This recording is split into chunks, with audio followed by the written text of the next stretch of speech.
I think Nazif should go first because both our inspirations were different. So I think he should. But go the first thing was we couldn't score too many marks in engineering. It's a common common inspiration. So we didn't know where we were going. We had to think of an alternate career right from the beginning of the third year probably of engineering. Mm-hmm. But on a serious note, as Karan said, my inspiration was Mr. A.R. Rahman, which the world knows today. I've been his biggest fan ever since Roja came out and I was 5 years old. And growing up listening to his music, there was one point in my life, probably in class 11, when I said, I want to work with this man. But I'm no musician, no singer, so I used to wonder, what can I do? So the first thought was I'll become an administrator in his office or something like that. And I didn't even know where his office was. But growing a little mature, I realized that I had an affinity towards music, towards executing events, because I would attend all his concerts all over India. As a kid, as an engineering student, I would save up money, borrow, steal sometimes, and I would go watch all his concerts all over India. And that's when I realized that I have something to do with live events. Because I loved watching the process. I would go 3 days early, I would see them set up from ground zero to what the extravaganza is. That was the beginning inspiration. And then one fine day when I fortunately happened to meet him, he just changed my life. And from doing a hardcore biotechnology engineering course, I said, okay, let me finish it. So finish a degree first, and then you move to what you want to do. That's how the inspiration began. And met a lot of good people through the journey, and they got attached. One of them being Karan, and the journey just grew richer, and here we are today.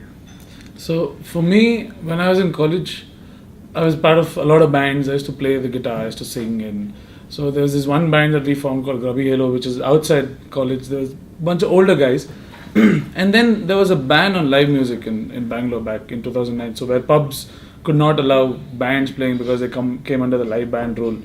So a bunch of musicians got together. We had this protest called the Live Gig. We had the horticulture department, we protested, and we got this Indira Gandhi musical fountain, where on a Sunday we'd come and put up speakers there and bring powered amp speakers or battery charged speakers, just put it there and play.